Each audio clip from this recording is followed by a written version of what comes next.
Bonsoir à toutes et à tous, bienvenue sur Monaco Info. Je suis ravi de vous retrouver en ce milieu de semaine.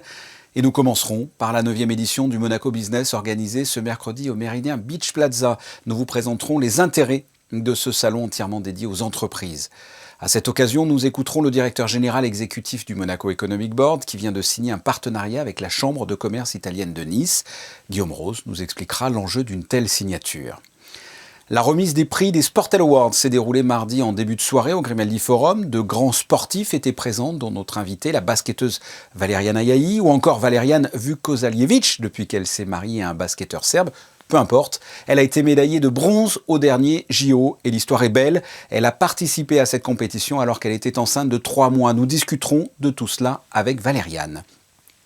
Et toujours en basket, nous reviendrons sur la défaite inattendue de la Roca Team à Boulogne-le-Valois hier soir, 108-81 à quelques jours seulement du déplacement en Euroleague vendredi à Kazan. Rencontre que vous pourrez suivre en direct sur notre chaîne. Et pour finir, notre dernier invité. Il est grand, il aurait pu faire du basket, mais il a préféré se consacrer au chant et il a bien fait puisqu'il est en demi-finale dans la compétition The Voice, l'édition All-Star. Nous avons rencontré Terence James à la Turbie où il habite. Il reviendra entre autres sur cette incroyable aventure et sur ses liens avec la principauté. Christinda Thomel vous annonçait hier son ouverture. Le Monaco Business, un salon dédié aux entreprises monégasques, a été inauguré ce matin en présence du président du Conseil national. Alexandra Pagny et Lionel Bernardi se sont rendus dans les allées à la rencontre des entrepreneurs monégasques, heureux de pouvoir se retrouver et échanger après ces 2 années complexes. Une journée consacrée à l'entrepreneuriat en principauté. Près de 1000 visiteurs sont attendus chaque année. Le salon Monaco Business propose un éventail des défis actuels en matière d'économie, notamment à l'heure de cette crise sanitaire d'envergure mondiale. Se retrouver pour en discuter et confronter ses expériences. Nos clients sont majoritairement monégasques et il est important qu'on puisse les rencontrer chaque année, faire part aussi, les informer de nos nouveautés et puis prendre un petit peu de contact humain. Dans cette période où on est tous un petit peu distancés, c'est très agréable. Présent depuis la première édition du salon, le groupe Telis est un acteur majeur dans la transformation digitale en principauté. Il a su tirer avantage de son cœur de métier pour apporter des solutions à l'ensemble de ses clients pendant cette crise. Je considère que nous sommes dans un métier privilégié, puisque notre métier, c'est la communication unifiée, c'est de donner des solutions aux télétravailleurs. Donc malheureusement pour certains, mais nous, heureusement, on a pu, pendant ces 2 années complexes, maintenir une activité assez importante grâce au télétravail, grâce aux solutions nomades. Monaco Business, c'est une 50aine d'exposants et une journée animée de conférences. Les entreprises ayant un stand sont essentiellement monégasques. Johanna Audrouge est-elle la présidente de l'association Femmes Chefs d'entreprise de Monaco. Sa présence ici était incontournable. Nous sommes ici avec nos chefs d'entreprise qui vont défiler au fur et à mesure de la journée pour présenter leurs entreprises, pour créer du networking avec des entreprises en principauté. Et donc nous sommes ici en tant qu'entrepreneuses pour faire connaissance avec d'autres entrepreneurs, pour assister aussi aux conférences. Donc c'est important pour nous ici d'être présentes, d'être représentées et aussi de chercher de nouvelles membres pour adhérer à notre association. En début de matinée, le salon a été inauguré par le président du Conseil national Stéphane Valéry, suivi du discours inaugural prononcé par le ministre des Finances et de l'Économie, Jean Castellini. Autre rendez-vous phare de la journée, une conférence autour de l'évolution des PME-TPE, réalisée par Pascal Lagarde, le directeur exécutif de BPI France. À l'occasion de ce salon, le Monaco Economic Board avait également organisé une signature avec la Chambre de commerce italienne de Nice. Guillaume Rose nous explique les enjeux d'un tel partenariat. Depuis des années, nous nous rapprochons de l'Italie, qui fait partie de notre bassin naturel d'emploi, mais aussi de business potentiel. Donc aujourd'hui, nous concrétisons un peu ce rapprochement avec la signature, avec la Chambre de commerce italienne de Nice, qui est extrêmement active dans la région. Alors concrètement, ça formalise ce qui existe dans les faits, c'est-à-dire que nous mettons sur un papier le bon état de notre collaboration et nous créons pour cela des structures dans lesquelles nous nous rapprochons. En fait, c'est un petit peu une manière de donner des cartes de visite, de signer ce type d'accord.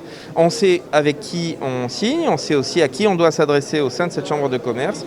Nous avons des interlocuteurs privilégiés, le tout est parfaitement formalisé et c'est comme ça que fonctionne ce type d'échange entre chambres de commerce. Une signature à l'occasion du Monaco Business. D'un salon économique, on passe à un salon sportif. Les Sportel Awards ont réuni de grands champions en ce début de semaine, dont une basketteuse qui a marqué l'histoire des derniers Jeux Olympiques. Et elle est avec nous, Valeriana Yahi. Bonsoir. Bonsoir. On vous a quitté au JO à Tokyo avec une 3e place, une médaille de bronze. Et juste après le dernier match, vous avez annoncé que vous étiez enceinte de 3 mois pendant la compétition. Donc première question toute simple, comment allez-vous ? Ça va bien, ça va bien. Je profite de cette grossesse maintenant que j'ai arrêté le sport de compétition. Voilà, j'en profite jour après jour. Le petit ventre grandit, ça grossit, le bébé grandit. Voilà, tout va bien. Et ces Jeux, vous les avez vécus comment ? Parce que il y avait non seulement la compétition, comme tous vos partenaires, mais aussi le fait que vous étiez à ce moment-là une future maman. Comment vous avez vécu cette période ? C'était intense, mais c'était intense comme finalement tous Jeux Olympiques, comme toute compétition internationale. Voilà, je savais au fond de moi que oui, j'avais une belle histoire à raconter après finalement à cet enfant, mais la compétition a pris le dessus et étant très compétitrice, j'avais à cœur d'aller chercher une médaille et c'est ce qu'on a réussi à faire. Vous pourrez lui dire plus tard qu'elle a été médaillée de bronze aussi, alors finalement. Elle, oui, enfin le bébé, pardon, je sais pas si c'est un garçon ou une fille, pardon. Je sais pas non plus du coup, donc personne ne sait. Mais oui, voilà, en effet, ça sera une belle histoire à raconter, un bel été. Il s'est passé beaucoup de choses pendant ces 3 premiers mois. Championnat de France, championnat d'Europe, Jeux Olympiques, beaucoup de hauts, de bas, un contexte Covid. Donc il y aura beaucoup de choses à raconter. Et cette 3e place, cette médaille de bronze, comment vous l'analysez maintenant ? C'est une belle 3e place ou finalement c'est pas suffisant pour vous ? Bien sûr, ça reste une très belle médaille de bronze. Maintenant, on a envie de plus, on a envie de mieux. On aurait peut-être pu faire plus, peut-être pu faire mieux. Mais il faut aussi savoir apprécier justement cette médaille et se dire que sur les prochaines compétitions, on aura aussi peut-être un travail différent à faire pour aller chercher mieux. Quel souvenir vous allez garder de ces Jeux Olympiques ? Quel est votre meilleur souvenir sur place ? Je pense que sincèrement, ça sera ce podium assez inédit où chaque joueuse remet la médaille à la joueuse d'à côté. J'ai eu la chance d'être à côté de ma meilleure amie, celle qui m'a remis la médaille. Elle était dans la confidence concernant ma grossesse, donc forcément que ça a été un moment plein d'émotions. Comment vous pourriez définir l'équipe de France féminine de basket ? Qu'est-ce que vous avez envie de dire à propos de cette équipe ? Déjà de leur dire merci parce qu'on a passé un été intense avec des hauts, avec des bas, mais on a réussi à rester soudés. Les 12 joueuses, on a toujours été soudés. Voilà, et une belle équipe pleine de caractère, pleine d'émotions à partager. Et le basket d'ailleurs, pourquoi avoir voulu faire du basket ? C'était inévitable, c'est une histoire de famille, pas du tout ? C'est une histoire de famille. Mon papa était international béninois, il a joué en 2e division française à l'époque. J'ai 2 frères qui sont aussi professionnels, donc voilà, c'est une histoire de famille. La suite, en ce qui vous concerne, quels sont vos projets ? Parce que là, vous l'avez dit, vous faites une pause évidemment. La suite, c'est de profiter de cette grossesse, c'est de pouvoir découvrir le bonheur qu'est d'être maman, et puis ensuite de revenir au plus vite sur les parquets, de revenir pour aller chercher des titres nationaux, internationaux, des médailles. Voilà, donc j'ai déjà hâte d'être de retour. Aux dernières échographies, vous avez pu constater que votre futur bébé avait un potentiel, par exemple ? C'est un grand gabarit, pas du tout ? Alors on m'a dit que le bébé avait déjà de longues jambes. Après ça, je m'en doutais, le papa fait 2m5 ou 1m85, donc j'imaginais qu'en effet, voilà, ça ne pouvait pas être un petit bébé. Vous suivez un peu le parcours de Monaco en basket, en championnat de France, là même s'ils ont perdu hier, ou en Euroleague. Qu'est-ce que vous pensez de cette équipe ? C'est pour moi une très belle équipe. Je sais pas, j'adore pouvoir regarder leurs matchs. Donc je leur souhaite une belle saison en Euroleague. J'ai suivi leur parcours l'année dernière quand ils ont été champions en Eurocup. Donc voilà, je leur souhaite une belle saison. Valeriana Yahi, merci. Merci beaucoup. Je viens de vous le dire, Valeriane. En basket, après une victoire sur le parquet de Roanne, les Monégasques sont complètement passés à côté de leur match à Boulogne-le-Valois hier soir. Au final, le score est très lourd. Défaite 108-81. Reportage de Frédéric Elion. Un cauchemar, une claque, une gifle, peu importe le terme, la Roca Team a sombré mardi soir sur le parquet de Boulogne-le-Valois, balayé par des Metropolitans qui ont montré bien plus d'envie pour infliger une première défaite à Monaco cette saison. Dès le premier quart-temps, la Roca Team n'y est pas, ballon perdu, tir forcé. En face, les hommes de Vincent Collet récitent leur basket. Monaco n'arrive pas à défendre sur les pick and roll. Hunter et Cummings se régalent. Seul Ibrahima Fall-Faye est au niveau dans ce premier quart-temps, avec une grosse activité des deux côtés du terrain. 28-16 pour Boulogne-le-Valois à la fin du premier quart-temps. Monaco tente de réagir, toujours avec Fall-Faye, Andouzic ou Mike James qui termine à 22 points à 6 sur 15 au tir pour son premier match en Betclic Elite. Mais la Roca Team ne défend pas assez dur, les Metropolitans sont en feu niveau adresse, avec 67% de réussite au tir à la mi-temps. Zvezdan Mitrovic est expulsé pour 2 fautes techniques, 59-42 Levallois à la mi-temps, avec un Cummings déjà en double-double à la pause, avec 12 points et 10 passes. En début de troisième quart-temps, la Roca Team revient à -12, avec Mike James et Jerry Boutsielé. Mais l'embellie est de courte durée, Boulogne-le-Valois est diabolique à 3 points. Macré, Michino, Konaté, l'écart repasse la barre des 20 points. Monaco lâche complètement, Boulogne-le-Valois compte jusqu'à 35 points d'avance et s'impose finalement 108-81. Pas le temps de gamberger, Monaco aura l'occasion de se racheter dès vendredi soir à Kazan pour son deuxième match d'Euroleague. Comme je l'avais dit en conférence de presse la dernière fois, il ne faut pas s'attarder sur Panathinaikos parce que je pense que c'est surtout Panathinaikos qui était très faible au premier match. Là on joue Roanne, on a du mal à les battre aussi, qui est une équipe qu'on devrait maîtriser beaucoup plus facilement. Et on arrive contre une bonne équipe bien préparée qui s'est pris aussi une tôle le dernier match, forcément avec plus d'intensité. On était préparé à ça et on était ridicule à ce niveau-là, sur l'intensité, l'envie. C'est même pas du basket, on va dire. Donc ça c'est problématique et à nous de réagir là-dessus parce qu'on n'a pas le temps trop de réfléchir avec Kazan dans 3 jours. We started pretty slow. I don't have the real explanation why it happened, so we will analyze the game and we will try to find out what happened and try to recover in the best way, prepare for the next game in Kazan. Pas le temps de gamberger, Monaco aura l'occasion de se racheter dès vendredi soir à Kazan pour son deuxième match d'Euroleague. Deuxième match d'Euroleague à suivre en direct ce vendredi 18h sur Monaco Info, commenté par des spécialistes David Cosette et Ali Traoré. Sans oublier un autre rendez-vous, le premier match de Betclic Elite à domicile pour effacer ce mauvais pas hier. Et ce sera dimanche à 17h face au Mans. Nous avions en invité il y a quelques instants Valériane Ayayi, une championne de basket qui était à Monaco dans le cadre des Sportel Awards, dont la cérémonie de remise des prix vient d'avoir lieu, Chrisinda.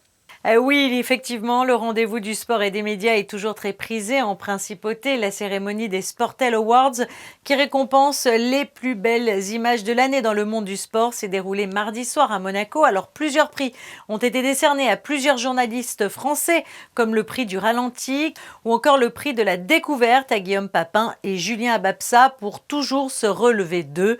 Le prix de l'innovation, quant à lui, a été décerné à La Liga pour l'utilisation de caméras cinéma dans la production de ces directs. Au terme d'un mandat de 3 années, Monaco, l'Australie et l'Indonésie ont officiellement passé leur présidence conjointe de l'ICRI aux États-Unis d'Amérique au cours d'une cérémonie virtuelle à laquelle a participé le prince souverain. Oui, et lors de cette cérémonie, un bilan a été dressé concernant les résultats obtenus au travers de la mise en œuvre du plan d'action 2018-2020. La collaboration de tous les membres de l'ICRI a permis de mettre en évidence les valeurs écologiques, sociales et économiques des récifs coralliens et les menaces cumulées auxquelles ils sont confrontés, d'identifier les mesures à recommander aux décideurs politiques. La présidence qui s'achève pour Monaco a également permis de dynamiser le réseau mondial de surveillance des récifs coralliens dont le 6e rapport a été officiellement lancé à l'occasion de cet événement. Un rapport qui présente les résultats de la plus grande analyse jamais réalisée sur l'état de santé des récifs coralliens dans le monde et qui permet de constater les effets de la hausse des températures de surface de la mer et la disparition depuis 2009 de 14% des superficies de coraux. Cependant, le rapport montre aussi que de nombreux récifs coralliens dans le monde demeurent résilients et peuvent se reconstituer si les conditions le permettent. vous nous donnez un rendez-vous sur Monaco Info pour demain. Oui, le président du Conseil national et les élus vous donnent rendez-vous ce jeudi à partir de 17h pour sa traditionnelle séance publique, une première séance qui sera consacrée à l'examen de la loi de budget rectificatif. Une séance à suivre en direct sur Monaco Info à 17h.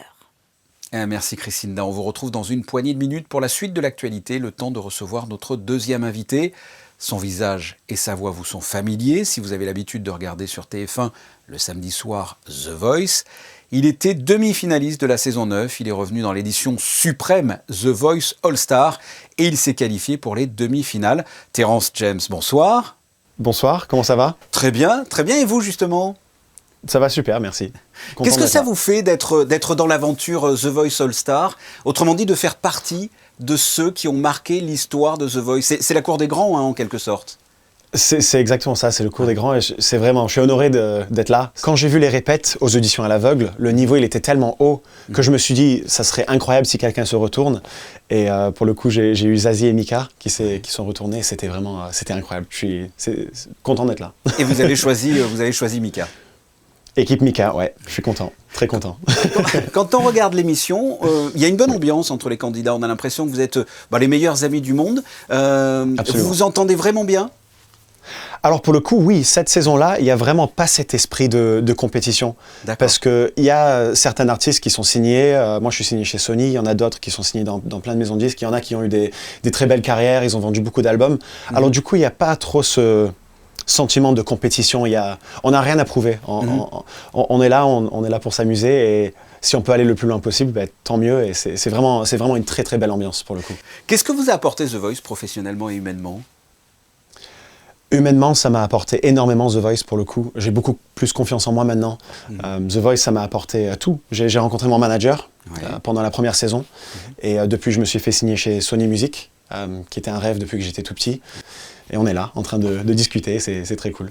Et on est là pour la suite des émissions. D'ailleurs, comment ça se passe concrètement ? On l'a vu samedi dernier, vous vous êtes qualifié pour les demi-finales. Trop content. Là, les demi-finales, elles ont déjà été enregistrées, c'est en direct. Quand est-ce que ça passera ? Non. Alors, c'est en direct, samedi le 16 octobre.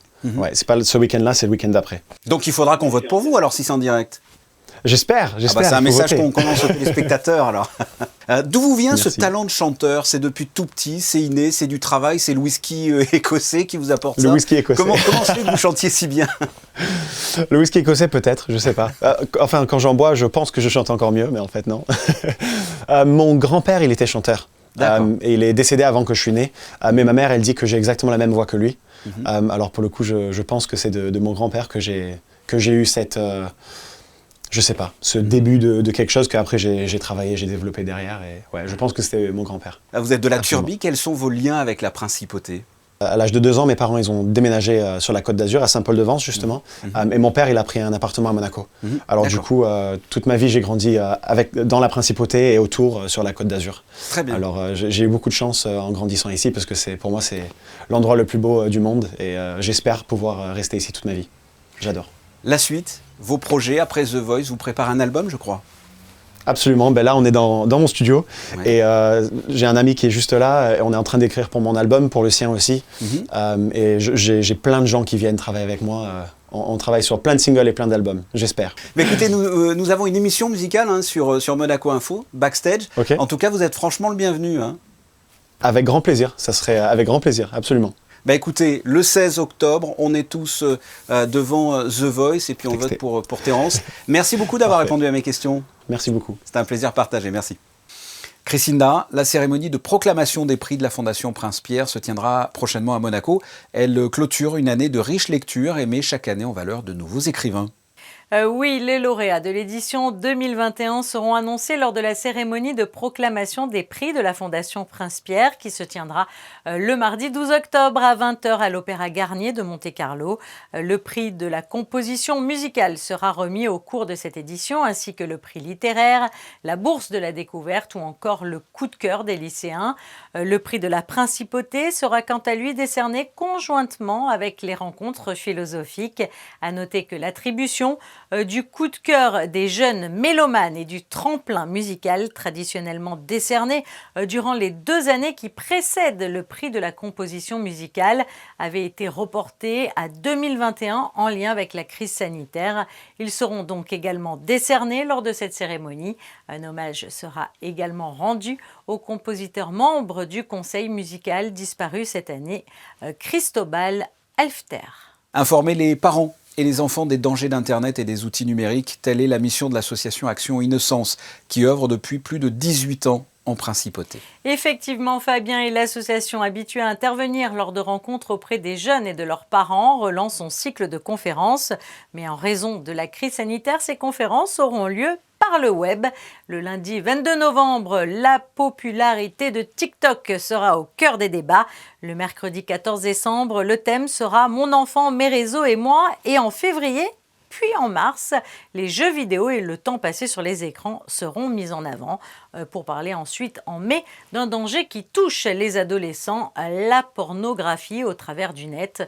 Alors autant de conférences que vous pourrez retrouver sur le site www.aimc.mc.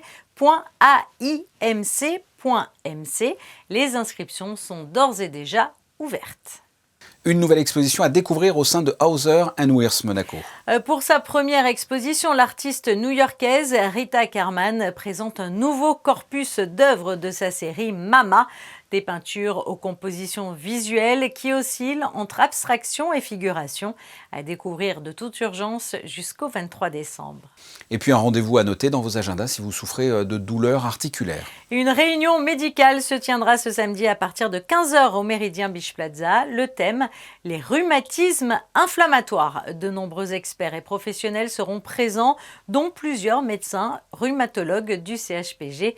Les conférences débuteront à 16h. Un point météo pour finir, quel temps fera-t-il demain ? Jeudi, le temps qui s'installe est généralement clair, mais au cours de l'après-midi, quelques passages nuageux sont prévus. Par instant, le soleil apparaîtra à travers les nuages. Côté climat, il fera 20 degrés au meilleur moment de la journée et 11 pour les températures les plus fraîches. Le soleil se lèvera à 7h33 et se couchera à 19h03. Jeudi 7 octobre, nous fêterons les Serges. Et des Serges connus, il y en a beaucoup, Serge Gainsbourg, Serge Reggiani, Serge Prémont et autres. La suite de vos programmes sur Monaco Info, mais avant cela, comme chaque jour, vos photos de fin de journal. Hier au soir s'est déroulée la remise des prix des Sportel Awards. On en a parlé avec un parterre de champions, toutes disciplines confondues. Ce sont des clichés appris par Michael Alési. Je vous propose de retrouver demain Émilie Rousseau, ici même, à 19h. Merci de nous rester fidèles. À très bientôt. Au revoir.